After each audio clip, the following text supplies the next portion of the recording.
Hello students, welcome to only IAS. यहाँ हम GS paper 2 mains 2021 के क्वेश्चंस कुछ डिस्कस कर रहे हैं। ये क्वेश्चंस इंडियन पॉलिटी के रिस्पेक्ट में है। इसका पार्ट 2 हम आपके साथ आज डिस्कस करेंगे। पार्ट 1 के लिए आप प्रीवियस वीडियोस को देखिए। यहाँ पर हम 15 मार्क्स के कुछ क्वेश्चंस डिस्कस करेंगे जो 250 वर्ड्स के होते हैं। ओके, सबसे पहला क्वेश्चन है यहाँ पर सीबीआई के ऊपर। सीबीआई न्यूज़ में हमेशा ही रहती है। रिसेंटली भी कुछ केसेस में क्या हुआ है, सीबीआई का कन्फ्लिक्ट देखा गया था कुछ स्टेट्स के साथ। एग्जाम्पल्स की डिटेल में हम नहीं जाएंगे, लेकिन यहाँ पर जो क्वेश्चंस है वो कुछ इस तरीके से पूछे गए हैं कि सीबीआई की जब वर्किंग होती है, उसका अगर किसी भी तरीके की वर्किंग करती है, अपना काम करती है, तो कुछ स्टेट्स उसकी वर्किंग पर क्वेश्चन उठाते हैं। ठीक है ना, क्वेश्चन उठाते हैं। लेकिन वहीं क्या होता है, स्टेट्स के पास भी पूरी तरह से 100% पावर नहीं है कि सीबीआई को रोक सके। अब इस चीज़ को हमें एक्सप्लेन करना था अपने इंडिया के फेडरल करेक्टर के रिस्पेक्ट में। 15 मार्क्स का क्वेश्चन था, 250 वर्ड्स में आपको एक्सप्लेन करना था। तो अगेन यहाँ पर हम इंट्रोडक्शन, बॉडी और कंक्लूजन इस तरीके से इस आंसर को थोड़ा सा तोड़ने की कोशिश करेंगे और आपको बताएंगे कि आप इसमें क्या क्या लिख सकते थे। सबसे पहले तो कॉमन सी बात है कि आपको सीबीआई के बारे में लिखना था। सीबीआई है क्या, है ना। तो सीबीआई एक एजेंसी है। ये सब कॉमन बातें, ये जनरल बातें आप सब लिख सकते हैं, बट मैं एक बार एक लाइन में बता देता हूँ कि एक इन्वेस्टिगेटिंग एजेंसी है ऑल इंडिया लेवल पर, पैन इंडिया लेवल पर एक इन्वेस्टिगेटिंग एजेंसी है। ठीक है, तो ये तो एक छोटी सी लाइन हम सीबीआई के बारे में लिख देते। अब देखो यहाँ पर हमें सबसे पहले कोई भी बॉडी आती है ना, अगर इस तरीके की कोई एक ऑर्गेनाइजेशन आती है क्वेश्चन में, तो हमें यहाँ ज़रूर बताना होता है कि ये स्टैट्यूटरी बॉडी है, कॉन्स्टिट्यूशनल बॉडी है, ये क्या है मतलब। तो यहाँ पर भी आपको सीबीआई के रिस्पेक्ट में ये बताना था कि ये जो अपनी पावर डिराइव करती है, ये कहाँ से डिराइव करती है। ये Delhi special police establishment act के तहत अपनी पावर डिराइव करती है और ये किसी भी तरीके से कोई कॉन्स्टिट्यूशनल बॉडी नहीं है। ये लाइन बहुत ही ज़्यादा इंपॉर्टेंट है। देन यहाँ पर आप ये भी बता सकते थे इंट्रोडक्शन में कि सीबीआई की 3 विंग्स होते हैं। जनरली 3 तरह के केसेस होती है जो वो डिस्कस करती है। पहला होता है जो करप्शन के केसेस होते हैं पब्लिक सर्वेंट्स के अगेंस्ट, तब सीबीआई का रोल आ जाता है। पब्लिक सर्वेंट्स आप समझ के, public employees and all, bureaucrats and all. दूसरा हो गया अगर कोई इकोनॉमिक क्राइसिस आ जाए, तब सीबीआई को केसेस दे दिया जाता है और वो फिर उसकी इन्वेस्टिगेशन करती है। और तीसरा होता है स्पेशल केसेस। अब ये स्पेशल केसेस के नाम पे क्या होता है कि सीबीआई को सारे तरीके के केसेस दे दिए जाते हैं स्पेशल केसेस बोलकर, कि कहीं कोई किडनैपिंग हो गई, कहीं कोई हाईजैक हो गया, या कहीं कोई अगर बॉम्ब ब्लास्ट हो गया। तो आप ये 2-3 लाइनें लिख सकते थे सीबीआई के बारे में, किस तरीके की वर्किंग वो करती है। अब यहाँ पर क्योंकि हमारा question federal character of India के रिस्पेक्ट में और सीबीआई को यहाँ से लिंक करना है, तो आप भी यहाँ पर लिंक करें। एक लाइन आप यहाँ पर लिखेंगे कि सीबीआई जो है वो जो अपनी वर्किंग करती है वो यूनियन लिस्ट के अकॉर्डिंगली अपनी फंक्शनिंग करती है, जबकि स्टेट लेवल पर देखें तो पुलिस एक स्टेट सब्जेक्ट है। ठीक है ना, पुलिस एक स्टेट सब्जेक्ट है। अब पुलिस अगर एक स्टेट सब्जेक्ट है तो पुलिस की इन्वेस्टिगेशन भी एक स्टेट सब्जेक्ट के अंदर में आएगी, ऑब्वियस सी बात है। अगर वो इंडिपेंडेंट है और स्टेट उसके लिए रिस्पॉन्सिबल है, तो जब सीबीआई अपना रोल प्ले करना शुरू करती है तो पुलिस की इन्वेस्टिगेशन क्या हो जाती है, हिंडर हो जाती है। अगर पुलिस की इन्वेस्टिगेशन हिंड्रेंस में आ रही है तो सीबीआई और पुलिस अब एक कन्फ्रंटेशन में आ रहे हैं। और अगर सेंटर और स्टेट में सरकारें दूसरी पार्टी की हैं, तो ये स्टेट की पुलिस और सीबीआई की वर्किंग क्या आ जाएंगी, आपस में एक लड़ाई में आ जाएंगी। तो इस तरीके से आप अपने इंट्रोडक्शन की लाइन को यहाँ ख़त्म करते हैं। अब आ जाते हैं बॉडी वाले पार्ट पर। बॉडी वाले पार्ट में आप इस क्वेश्चन को कैसे सोचते हैं। देखो पॉइंट्स तो वही हैं, 1 2 3 4 5 6 लिखने हैं, लेकिन इसको सोचने का तरीका बता रहा हूँ मैं। सोचने के तरीके से आप ये देखो कि सीबीआई, ये आपको लिखना नहीं है, ये आपको अपने मन में सोचना है आंसर लिखते हुए कि सीबीआई कब जो है परेशान है, पहला पॉइंट।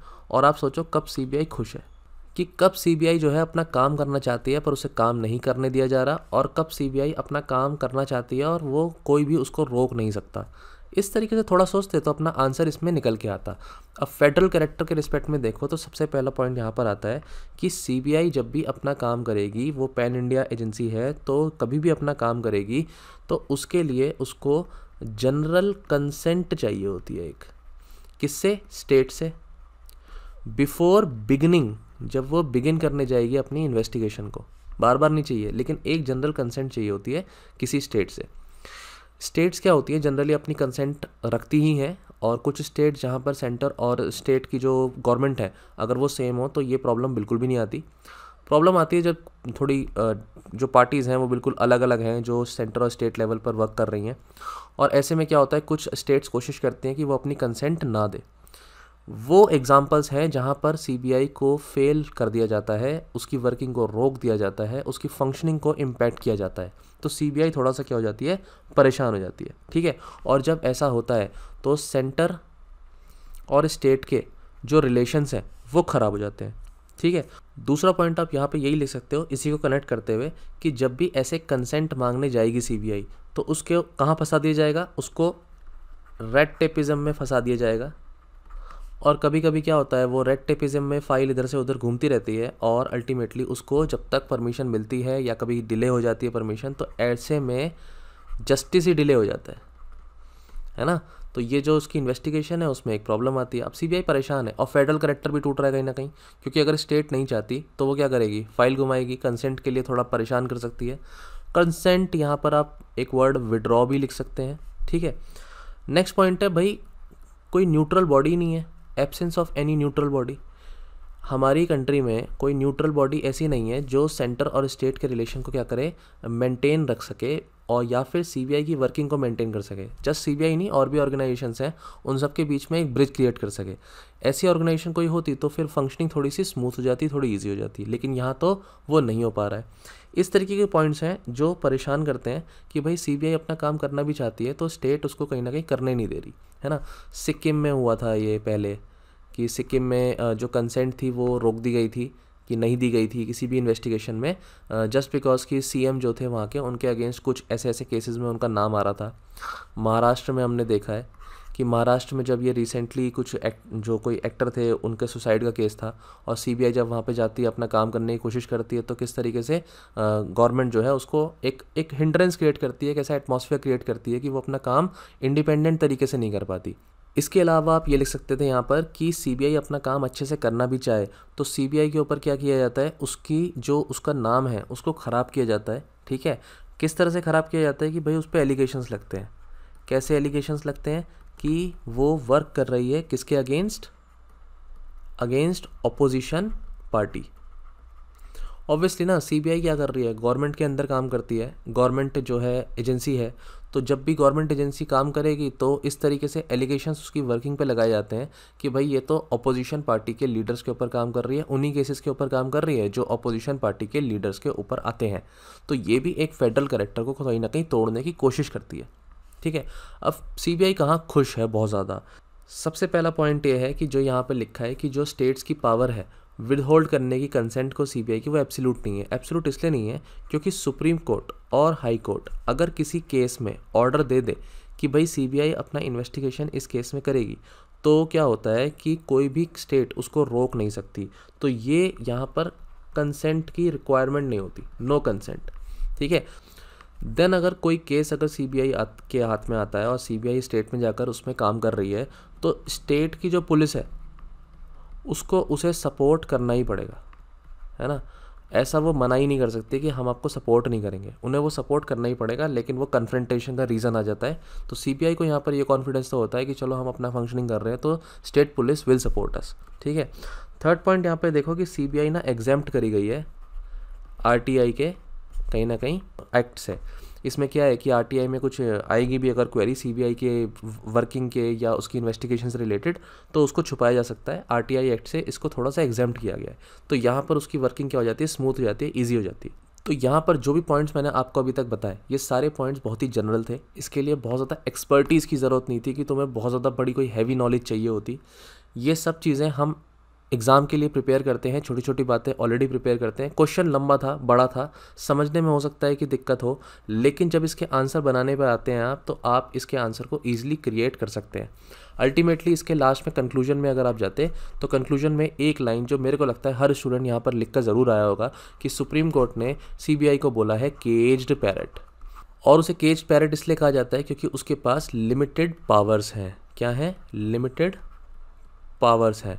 तो इसके बाद आपको सीधे ये लिखना था कि इस पावर को क्या करना है, इंक्रीज़ करना है। उसके लिए एक प्रॉपर एक्ट होना चाहिए जो सीबीआई के लिए होना चाहिए, जहाँ से वो पावर डिराइव करे, रादर देन कि वो Delhi special police establishment act से अपनी पावर डिराइव करे। तो इस एक्ट को क्या करना है, थोड़ा सा सीबीआई के रिस्पेक्ट में रिप्लेस करके एक प्रॉपर एक्ट सीबीआई के लिए होना चाहिए। ठीक है, तो ये तो हो गया कंक्लूजन। अगर यहाँ पर आपको कोई एग्जाम्पल देना था, कोई एग्जाम्पल जहाँ सीबीआई की क्रेडिबिलिटी पर क्वेश्चन उठता है, तो आप एक दो एग्जाम्पल दे सकते थे। जैसे कि कोई एग्जाम्पल आप देते, हवाला वाला केस जो था, वहाँ पर सीबीआई की वर्किंग पर क्वेश्चन उठा। अगर एग्जाम्पल कोई देना है तो डबल मर्डर केस, जो डबल मर्डर केस हुआ था 2008 में, आरुषि मर्डर केस, वहाँ पर भी सीबीआई किसी कंक्लूजन में पहुँच नहीं पाई थी। और अगर पीछे किसी एक्टर के जो अभी सुसाइड का केस था लास्ट ईयर, हमने सबने न्यूज़ में देखा, अगर उस केस को भी आप रेफ़र करते तो वो भी हम लिख सकते थे। एक दो एग्जाम्पल देते, ये सारी बातें लिखते। और फेडरल लेवल पर अगर हम देखें तो ये एक लाइन लिख करके कि सेंट्रल स्टेट की कोऑर्डिनेशन के बिना ऐसी वर्किंग पैन इंडिया लेवल पर इन्वेस्टिगेटिंग एजेंसी काम नहीं कर सकती, ये लिख देते तो बस आपका आंसर पूरा था। ठीक है, 250 वर्ड्स आपके पूरे हो जाते। इससे ज़्यादा भी अगर कोई स्टूडेंट कुछ लिखना चाहे तो मैं ये एक बात, दो तीन बात और बता देता हूँ कि आप सेकेंड ARC रिपोर्ट को भी यहाँ कोट कर सकते थे 2007 की, जिसने यहाँ रिकमेंड किया है कि नया लॉ आना चाहिए सीबीआई के लिए। अगर यहाँ पर किसी इंटरनेशनल ऑर्गेनाइजेशन की बॉडी के रिस्पेक्ट में, कोई कंपैरिजन के रिस्पेक्ट में आप लिखना चाहते हैं तो आप FBI, जो federal bureau of investigation USA की है, वहाँ भी आप लिख सकते हैं कि भाई डिफरेंट स्टेट्स हैं, उनका अपना कॉन्स्टिट्यूशन है। ठीक है, उनका जो स्ट्रक्चर है उसके हिसाब से भी जब FBI आती है तो स्टेट पुलिस की वर्किंग बिल्कुल स्टॉप हो जाती है। तो इंडिया में भी कुछ ऐसा ही सिस्टम होना चाहिए। ठीक है, तो ये आप क्या कर सकते हैं, इन चीज़ों को भी लिख करके इंडिया के रिस्पेक्ट में एजेंसी का कंपैरिजन थोड़ा सा दिखा सकते हैं। ट्रांसपेरेंसी वगैरह होगी तो सेंट्रल स्टेट के रिलेशंस भी क्या होंगे, स्ट्रांग होंगे और कन्फ्लिक्ट नहीं होगी। ठीक है, चलो अगला क्वेश्चन देखते हैं। नेक्स्ट क्वेश्चन है ह्यूमन राइट्स कमीशन के बारे में। ये हो गया आपका थीम। ठीक है, इस थीम क्वेश्चन में ये बोला जाता है कि भाई कंट्रीब्यूट किया है ह्यूमन राइट्स कमीशन ने ह्यूमन राइट्स को प्रोटेक्ट करने में इंडिया में। ये बात तो इसने बोल दी, खुद ही बोल दी। लेकिन यहाँ पर जो ये क्वेश्चन हाईलाइट कर रहा है वो इसके बारे में है कि लिमिटेशंस क्या हैं ह्यूमन राइट्स कमीशन की, क्योंकि वो फिर भी फेल कर गई है। माइटी और पावरफुल लोगों के सामने वो वर्किंग अपनी प्रॉपर नहीं कर पाई है। तो इस लिमिटेशन में सबसे पहला लिमिटेशन आपको लिखना है जो एनालाइज करने के लिए आपसे बोला गया है। पहला है स्ट्रक्चरल लेवल पर लिमिटेशंस क्या हैं, दूसरा है प्रैक्टिकल लेवल पर लिमिटेशंस क्या हैं। ये दोनों सेपरेट है, जनरल नहीं लिखना है, इन दोनों को सेपरेट करके लिखना है। और लास्ट में कोई रिड्रेसल मैकेनिज्म या रेमेडियल मेजर्स हैं कि इस चीज़ को दूर करा जा सके। तो क्वेश्चन 3 पार्ट में डिवाइडेड है। जनरली स्टूडेंट लिमिटेशन करके सीधे सीधे लिखाए होंगे, अगर ऐसा करके आए हो तो आपके मार्क्स कटने के चांसेस हैं। आपको स्ट्रक्चरल और प्रैक्टिकल इम्प्लीकेशंस अगर आप अलग अलग दिखाते हो तो आपको ज़्यादा फायदा हो सकता है। 250 वर्ड्स का क्वेश्चन है। इसमें क्या है, सिंपल इंट्रोडक्शन लिखना है। ह्यूमन राइट्स कमीशन को आप क्या करें, सबसे पहले डिफ़ाइन करें। डिफ़ाइन करते हुए आप उसमें बताएं कि भाई ये अपनी पावर कहाँ से लेता है या कहाँ से कॉन्स्टिट्यूट हुआ। तो यहाँ पर आप प्रोटेक्शन ऑफ ह्यूमन राइट्स जो एक्ट है, जो हम सबको पता होता है 1993, क्योंकि हम कोई बॉडी प्रिपेयर करके आते हैं तो उसका कहाँ से पावर आ रही है ये तो हमें पता ही होना चाहिए। देन आपको ये भी बताना है कि भाई ये एक इंडिपेंडेंट बॉडी है, इंडिपेंडेंट बॉडी है और स्टैट्यूटरी बॉडी है। ठीक है, तो ये तो मैंने आपको बता ही दिया कि कोई भी बॉडी और के लेवल पर, ऑर्गेनाइजेशन लेवल पर क्वेश्चन आता है तो हमें बताना है कॉन्स्टिट्यूशनल है, नॉन कॉन्स्टिट्यूशनल है, वो सारी चीज़ें हमें बतानी होती है। अब इतना लिखने के बाद अगर किसी स्टूडेंट को थोड़ी सी एक्स्ट्रा और नॉलेज होती तो वो ये पॉइंट यहाँ पे लिख सकता था कि ये पेरिस प्रिंसिपल्स थे, जो UN की मीटिंग हुई थी, वहाँ पर पेरिस प्रिंसिपल्स कुछ डिफाइन करे गए थे और फाउंडेशन रखी गई थी कि इस तरीके से एक वर्ल्ड लेवल पर ह्यूमन राइट्स के लिए, प्रोटेक्शन के लिए कोई बॉडी होनी चाहिए। और फिर ये आइडिया आता है कि इंडिया ने भी अपनी एक नेशनल इस तरीके से कमीशन बनाया है। तो ये अब यहाँ से क्या करते हैं, अपनी फाउंडेशन जो है वो उठाती है। तो ये आपका छोटा मोटा क्या हो गया, इंट्रोडक्शन हो गया। एक आधा यहाँ पर आप एग्जांपल दे सकते थे कि भाई किस तरह से उन्होंने अच्छा काम किया है, कि भाई प्रिजन रिफॉर्म्स में कुछ रोल प्ले किया है या फिर वुमेन एंड चाइल्ड के लिए कुछ इन्होंने रोल प्ले किया है। एक दो एग्जांपल आप पॉजिटिव दे सकते थे, लेकिन उसके बाद एक लाइन आपको यहाँ ऐड करनी थी जो आपकी बॉडी से कनेक्ट हो जाती कि कुछ लिमिटेशंस फिर भी हैं जो इसकी वर्किंग को 100% एफिशिएंट नहीं बनाती। जैसे कि ऐसे करके छोड़ना था। जैसे कि अब आ जाते हैं स्ट्रक्चरल लेवल पर लिमिटेशंस और प्रैक्टिकल लेवल पर लिमिटेशंस। ठीक है, दो तरीके से आपको लिमिटेशंस को डिफाइन करना है, स्ट्रक्चरल लेवल पर और प्रैक्टिकल लेवल पर।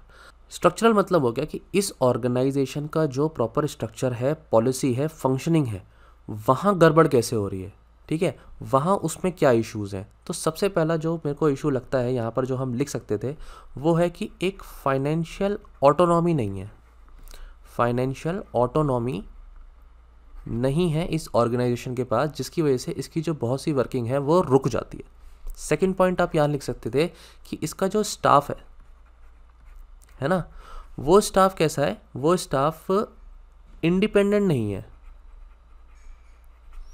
इंडिपेंडेंट नहीं है वो स्टाफ। इसका क्या है कि डिपेंडेंट होता है, बाकी जो डिपार्टमेंट्स हैं उनके जो लोग होते हैं वो इस तरह से इनके साथ मिलकर के काम करते हैं। तो हम ये नहीं कह सकते कि इसका इंडिपेंडेंट स्टाफ है, स्टाफ की कमी होती है।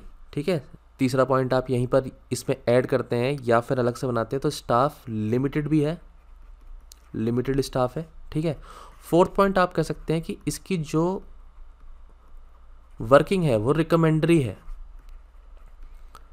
जो भी इसने बातें कही, अच्छी अच्छी बातें जो भी कही कि ये होना चाहिए, ये होना चाहिए, ये होना चाहिए, लेकिन ये बातें सिर्फ गवर्नमेंट को क्या कहेंगी, रिकमेंडरी लेवल पर जाएंगी, एनफोर्सेबल लेवल पर नहीं है। तो ये स्ट्रक्चरल कमी है इसकी पॉलिसी में, इसकी ऑर्गेनाइजेशन की वर्किंग में ये चेंजेस लाने की ज़रूरत है कि भाई रिकमेंडरी नहीं होना चाहिए, एनफोर्सेबल होना चाहिए। नेक्स्ट इसमें आप ये लिख सकते थे कि स्ट्रक्चरल लेवल पर जो इसके मेंबर्स हैं वो जनरली वो मेंबर्स कैसे होते हैं, वो ब्यूरोक्रेट्स होते हैं, लेकिन वहाँ पर एक्टिविस्ट का रोल होना चाहिए, है ना। वहाँ पर जो जजेस होते हैं उनका रोल होना चाहिए, जो कि होता है, ऐसा नहीं है कि होता नहीं है, लेकिन इनका रोल ज़्यादा होना चाहिए। और मेंबर्स जो हैं, मेंबर्स भी होने चाहिए ये लोग। ब्यूरोक्रेट्स को यहाँ पर ज़्यादा वेटेज मिलती है, जिसकी वजह से इसका स्ट्रक्चर क्या हो जाता है, थोड़ा सा एक बायस्ड हो जाता है ना। देन हम कह सकते हैं कि जब ये वर्क करती है तो आर्म्ड फोर्सेस के रिस्पेक्ट में जब केसेस आते हैं तो इसके हाथ पैर बन जाते हैं इस ऑर्गेनाइजेशन के, इनकी वर्किंग वहाँ पर रेस्ट्रिक्टेड है। अब प्रैक्टिकल लेवल पे आ जाओ। प्रैक्टिकल लेवल पर क्या है, जब इनके पास स्टाफ की कमी है तो इनके पास कोई मैकेनिज़्म नहीं है, किसी भी तरीके का मैकेनिज़्म ऑफ इन्वेस्टिगेशन। इन्वेस्टिगेशन का जब कोई मैकेनिज़्म ही नहीं होगा तो वो किस पे डिपेंड होगी, लोकल पुलिस की इन्वेस्टिगेशन पे डिपेंड हो गई। अब ये जब डिपेंड हो गई तो इसका मतलब प्रैक्टिकल लेवल पर जाएँ तो इसकी इन्वेस्टिगेशन क्या होगी, हो सकता है बायस्ड हो सकता है जो डाटा कलेक्ट हुआ हो वो बायस्ड हो। तो हम इस पर अब क्वेश्चन मार्क लगा देते हैं कि ये एक ऐसे कंसर्न हो जाता है कि जहाँ पर इनका अपना खुद का इंडिपेंडेंट रोल ख़त्म हो जाता है, practically they are feeling inefficient, क्योंकि कहीं ना कहीं इनकी डिपेंडेंसी है दूसरी बॉडी के इन्वेस्टिगेशन में। सेकंड पॉइंट, जब भी कोई पॉलिटिकल लेवल पर कोई केस आ गया और वो केस कॉम्प्लेक्स है तो ये बॉडी क्या हो जाती है ना, ये अपना हाथ पीछे खींच लेती है, ये केसेस ही हियर नहीं करती, ये केसेस क्या करती है, सुनती नहीं है, डिसमिस कर देती है केस को पहले ही, हमें सुनना ही नहीं वो केस, हमने पहले ही डिसमिस कर दिया उस केस को, है ना। और मैन पावर की शॉर्टेज तो है ही, मैन पावर की शॉर्टेज है। ऐसे करके कुछ लिमिटेशंस आपको बताने थे, ये बहुत ज़्यादा पॉइंट्स हो गए। कभी कभी क्या होता है हम 5 पॉइंट ही लिख पाते हैं एग्ज़ाम में, लेकिन ठीक है यहाँ पर हम इसको डिस्कस कर रहे हैं तो ब्रॉडली डिस्कस करेंगे। स्ट्रक्चर लेवल पे आप ये पॉइंट और लिख सकते थे कि जो एक हाई पावर्ड कमेटी होती है वो कमेटी कुछ नाम रिकमेंड करती है कि भाई चेयरमैन को अपॉइंट करना है, और वो अपॉइंट करने के लिए फिर पीएम उसका नाम क्या करते हैं, फॉरवर्ड करते हैं प्रेसिडेंट को, और वो उसको अपॉइंटमेंट करते हैं चेयरमैन की। यहाँ पर अगर पीएम का इन्वॉल्वमेंट रहेगा तो ऑब्वियस ही बात है गवर्नमेंट का इंटरफेरेंस भी हो सकता है और ये बॉडी फिर इंडिपेंडेंट वर्क नहीं कर पाएगी। इस तरीके से कोई एक इंडिपेंडेंट रिकमेंडिंग बॉडी होनी चाहिए, एक कमेटी होनी चाहिए जो इस नाम को फॉरवर्ड करे प्रेसिडेंट की तरफ, रादर देन कि इसमें पीएम का इन्वॉल्वमेंट हो। एक पॉइंट ये बन सकता था, दो it is questionable, but obviously जब आप लिमिटेशन की बात करते हो तो आप लिख सकते हो। लास्ट में क्या है, कंक्लूजन लेवल पर आना था, और कंक्लूजन लेवल पर आकर के आपको ये बता रहा था यहाँ पर कि ऐसी क्या चीज़ें हैं जो रेमेडियल मीजर्स हो सकती हैं। तो रेमेडियल मीजर्स करके आप कंक्लूजन दे सकते थे, या रेमेडियल मीजर्स आप अपने आप में एक हेडिंग दे देते और हम वहाँ कुछ पॉइंट्स बताते।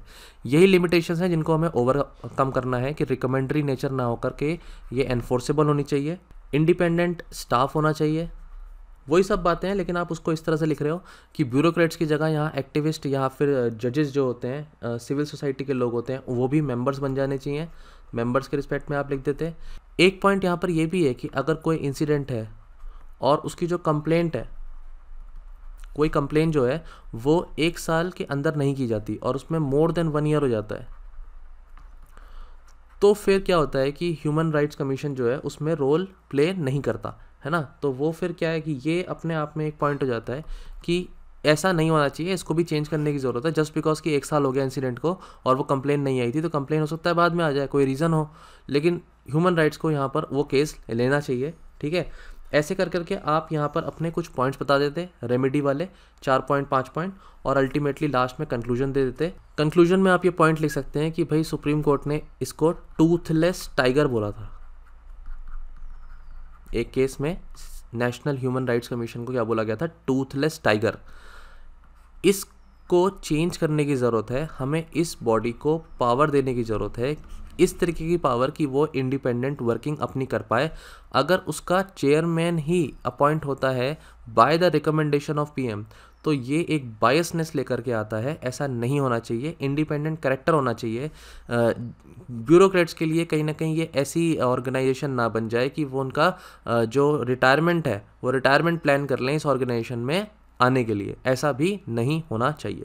ठीक है, तो ये सारी बातें हैं, ये उस टाइम पे 10 मिनट में लिखना मुश्किल होती हैं, लेकिन in fact if you practice all these things you can do this. तो नेक्स्ट क्वेश्चन पर अब देखते हैं कि नेक्स्ट क्वेश्चन हमारा जो था ना, ये बहुत ही ज़्यादा स्ट्रेट फॉरवर्ड है, एकदम स्ट्रेट फॉरवर्ड क्वेश्चन है। नोशन ऑफ इक्वालिटी पूछ रहा है भाई, यूएसए और इंडिया के रिस्पेक्ट में बता दो। ये इतना स्ट्रेट फॉरवर्ड क्वेश्चन है कि इसमें ज़्यादा सोचने की ज़रूरत नहीं थी, लाइन खींचनी थी चुपचाप, यहाँ इंडिया लिखना था, यहाँ यूएसए लिखना था, और बस 5-6 पॉइंट अपने बताने थे। आप सबको पता है कि भाई कॉन्स्टिट्यूशन जो है वो पावर देता है, हमें क्या करना है, कॉन्स्टिट्यूशन ऑफ यूएसए और इंडिया के बारे में बताना है, तो कॉन्स्टिट्यूशन के रिस्पेक्ट में लिखना है यहाँ पर इक्वालिटी, कुछ भी नहीं लिख के आना। तो कॉन्स्टिट्यूशन कब इक्वालिटी की बात करता है इंडिया में, तो आपको पता होना चाहिए, हमारा चैप्टर 3 है, ठीक है, और वहाँ पर फंडामेंटल राइट्स हैं। तो फंडामेंटल राइट्स से हम ये पावर्स डिराइव करते हैं राइट टू इक्वालिटी की, और इसमें यहाँ पर अगर आप आर्टिकल मेंशन करना है तो चाहें तो 14 आर्टिकल है, 14th आर्टिकल, ये आपको पता होगा। देन यूएसए के रिस्पेक्ट में आप देखो तो declaration of rights, declaration of rights जो हैं, यहाँ से ये इक्वालिटी की बात आती है। दूसरा पॉइंट आप बोलते हैं तो इंडिया में क्या होता है, इक्वालिटी बिफोर लॉ, कि कोई भी क्या है कि इंडिया में लॉ से अबव नहीं है, लेकिन यहाँ पर क्या होता है, इक्वल प्रोटेक्शन ऑफ लॉ। इसका मतलब होता है कि इक्वल ट्रीटमेंट होना चाहिए लोगों का जो इक्वल सर्कमस्टेंसेज में फंसे हुए हैं। तो equal treatment in equal circumstances, ये एक बात अलग है, और इक्वलिटी बिफोर लॉ, ये थोड़ा सा डिफरेंस है इसके बीच में, माइनर डिफरेंस। ये स्टैंडर्ड बुक में कहीं भी आपको इसका आंसर मिल जाता है, ये बहुत ही टफ क्वेश्चन नहीं था। इसमें जो फोकस होता है इंडिया में, वो इंडिया में किस तरीके का फोकस है भाई, सिविल, लीगल या सोशो इकोनॉमिक लेवल पर क्या होता है, यहाँ पर हमारा इक्वालिटी का फोकस होता है। लेकिन यूएसए में वो सिविल और लीगल लेवल पर है, सोशो इकोनॉमिक लेवल पर इक्वालिटी का वेटेज इतना नहीं है। इंडिया में किसी भी तरीके का कोई डिस्क्रिमिनेशन नहीं होता, कोई भी डिस्क्रिमिनेशन नहीं होता। इनफैक्ट अगर आप यहाँ पर आर्टिकल नंबर 17 को कोट करते, एबॉलिशन ऑफ अनटचेबिलिटी वाला जो आर्टिकल है, या आर्टिकल 15 जो ये बताता है कि किसी भी तरीके का discrimination on the basis of religion, caste, race, sex, place of birth नहीं होना चाहिए। तो किसी भी तरीके का डिस्क्रिमिनेशन, हमारा इक्वालिटी जो है, राइट जो हमारा होता है, नोशन जो है इंडिया का, वो है कि कहीं भी डिस्क्रिमिनेशन नहीं हो। जबकि यूएसए में क्या था, इनिशियली जब लॉ बने, इनिशियली जो राइट आया, उसमें डिस्क्रिमिनेशन की बात कही गई थी। कहीं ना कहीं जो अफ्रीकन अमेरिकन्स हैं उनके डिस्क्रिमिनेशन की बात कही गई थी। लेकिन हुआ ये है, देखा गया है बाद में कि 1964 में फिर ये चीज़ें बदली हैं, वहाँ पे सिविल राइट्स आए। तो अब उसकी डिटेल में तो जाना नहीं है, लेकिन एक पॉइंट आप ये लिख सकते थे, ठीक है। इसके बाद क्या है कि इक्वालिटी सिर्फ लोगों के रिस्पेक्ट में मत सोचो, इक्वालिटी पार्लियामेंट के रिस्पेक्ट में भी सोचो, है ना। मेंबर्स ऑफ दी जो हमारे एसोसिएशंस हैं, असेंबली हैं, वहाँ पर जो इक्वालिटी है वो भी डिफरेंट है थोड़ी सी। किस तरह से डिफरेंट है कि जो इंडिया में जो मेंबर्स होंगे, आपको पता है वो स्टेट से जो मेंबर्स आते हैं पार्लियामेंट में बैठते हैं, वो बेसिस क्या है उसका, बेसिस ऑफ पॉपुलेशन, कितने मेंबर्स किस स्टेट से आएंगे वो तो पॉपुलेशन के बेसिस पर है, लेकिन यहाँ पर क्या है, पॉपुलेशन के बेसिस पे नहीं है। जितनी भी स्टेट्स हैं उनका साइज़ कुछ भी हो, उनका जो पॉपुलेशन है वो कुछ भी हो, लेकिन उनके जो मेंबर्स हैं जब वो सेनेट में बैठते हैं तो वो इक्वल नंबर में बैठते हैं। तो यहाँ भी इक्वालिटी का थोड़ा सा यहाँ पर डिफरेंस आ गया। एक लास्ट पॉइंट आप देखो, कितने सारे पॉइंट्स हैं जो आपको मिल जाते हैं यहाँ पर, और 250 वर्ड में हम यही सब चीज़ें लिख सकते हैं। रिजर्वेशन और कोटा की बात, रिजर्वेशन है, कोटा सिस्टम है, इस तरीके का सिस्टम इंडिया में चलता है। इंडिया में ये सिस्टम इसलिए चलता है ताकि हम ये मानते हैं कि जो लोग माइनॉरिटी है, जो लोग इकोनॉमिकली सोशली बैकवर्ड हैं, उनको हम एक इक्वल प्लेटफॉर्म, इक्वल फुटिंग पर लेकर आए। इसके लिए हमने रिजर्वेशन या कोटा सिस्टम हमारे कंट्री में प्रेवलेंट है। लेकिन यहाँ पर इस तरीके का ऑब्लिगेशन कॉन्स्टिट्यूशन के थ्रू नहीं है। बात आ रही है कॉन्स्टिट्यूशन लेवल पे क्या डिफरेंस है। इक्वालिटी हमारा कॉन्स्टिट्यूशन ही दे देता है ना, रिजर्वेशन की या कोटा की। अगर आप बात करो आर्टिकल 15 के जो आगे सब्सिक्वेंट पार्ट्स हैं 3, 4, 16 आर्टिकल में आप देखो, यहाँ पर आप पढ़ सकते थे जो आर्टिकल 16(3) है या 16(4), थोड़ा सा इन्फॉर्मेशन एक्स्ट्रा रखते तो ये पॉइंट्स भी आप मेंशन कर सकते थे। सिर्फ ओवरऑल ऊपर ऊपर से नहीं पता होना चाहिए, आर्टिकल्स जो आगे भी हैं अंदर है वो भी एक एक लाइन एटलीस्ट आप लोगों को पता होनी चाहिए। ये यहाँ पे कॉन्स्टिट्यूशन नहीं कहता, ऑब्लिगेशन कॉन्स्टिट्यूशन नहीं देता, लेकिन हाँ लेजिस्लेचर लेवल पर ये कमिटमेंट किया जा सकता है। ठीक है, तो अल्टीमेटली हम ये कह सकते हैं कि भाई जो राइट टू इक्वालिटी है दोनों ही कंट्रीज़ का, वो सिमिलर काइंड ऑफ है, लेकिन डिफरेंसेस देखें तो उसके एप्लीकेशन में है, डिफरेंसेस उसके एप्लीकेशन में है। और फिर आप एक पॉइंट लिख सकते हैं कि भाई हम ब्रिटिश मॉडल फॉलो करते हैं ना, हम तो ब्रिटिश लेवल पर जो इक्वालिटी की डेफिनेशन है वो फॉलो करते हैं, यूएस अपने ही लेवल पर चीज़ें डिस्कस करता है। तो यहाँ पर ये आंसर आपका बन जाता। इसमें ज़्यादा प्रॉब्लम नहीं होनी चाहिए थी स्टूडेंट्स को। आई होप आप सभी ने इस क्वेश्चन को अच्छे से अटैम्प्ट किया होगा, इन पॉइंट्स का ध्यान रखा होगा। ठीक है, नेक्स्ट क्वेश्चन देखते हैं। नेक्स्ट क्वेश्चन है कि कॉन्स्टिट्यूशनल प्रोविजंस क्या हैं, एक्सप्लेन करना है। लेजिस्लेटिव काउंसिल के एस्टेब्लिशमेंट की बात हो रही है। तो लेजिस्लेटिव काउंसिल आपका हो गया थीम। ठीक है, उसकी वर्किंग को रिव्यू करिए, करंट स्टेटस उसका बताइए एग्जाम्पल के साथ। सिंपल सा क्वेश्चन है, लेजिस्लेटिव काउंसिल को क्या करो, इंट्रो में एक्सप्लेन कर दो। लेजिस्लेटिव काउंसिल को एबॉलिश अगर करना है तब आर्टिकल आता है 169, और कंपोजिशन ऑफ द काउंसिल, उसको बनाने की अगर बात होती है तो वहाँ पर आर्टिकल आता है 171। ये दो आर्टिकल आपको मेंशन करने थे इंट्रो में। एबॉलिश के केस में आपको बताना था कि पार्लियामेंट अपना सिंपल मेजॉरिटी से इसको एबॉलिश कर सकता है अगर स्टेट ने स्पेशल मेजॉरिटी के साथ क्या कर दिया है, ये बोल दिया है कि हम एबॉलिश करना चाहते हैं लेजिस्लेटिव काउंसिल को। तो ये तो हो गया भाई कॉन्स्टिट्यूशन लेवल पर कौन से आर्टिकल्स हैं ये आप मेंशन करते। वर्किंग के रिस्पेक्ट में अगर पॉजिटिव पॉइंट्स लिखने थे कि भाई वर्किंग अच्छी होती है, किस तरह से होती है, तो देखो डाइवर्स ओपिनियन मिलती है लेजिस्लेटिव काउंसिल अगर है तो, पहला पॉइंट। दूसरा पॉइंट आप यहाँ पे लिख सकते थे कि भाई रिप्रेजेंटेशन मिल जाता है, टीचर्स यहाँ पर आ जाते हैं, ग्रेजुएट्स आ जाते हैं, उनकी ओपिनियन आ जाती है ना, लोकल रिप्रेजेंटेशन हो जाता है उनका।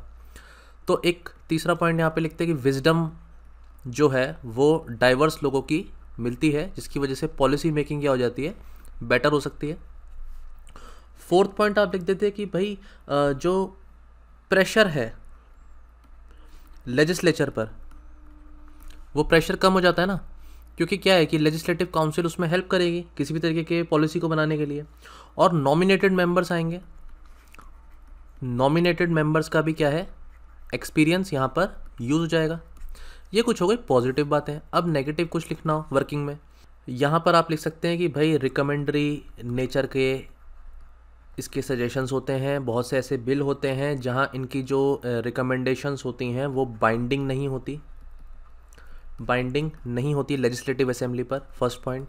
सेकंड पॉइंट, भाई किसी भी इशू को क्या करते हैं, ये पॉलिटिसाइज करते हैं, तो पॉलिटिसाइजेशन ऑफ द इशू हो जाता है, जिसकी वजह से क्या होता है कि जो प्रॉपर जो मुद्दा था वो बेकार रह जाता है, उस पर वर्किंग नहीं हो पाती, और आगे पीछे की चीज़ें जो हैं वो डिस्कस होनी शुरू हो जाती हैं, जिसकी वजह से पॉलिसी मेकिंग में क्या आता है, एक डिले आता है, एक हिंड्रेंस की तरह एक्ट करती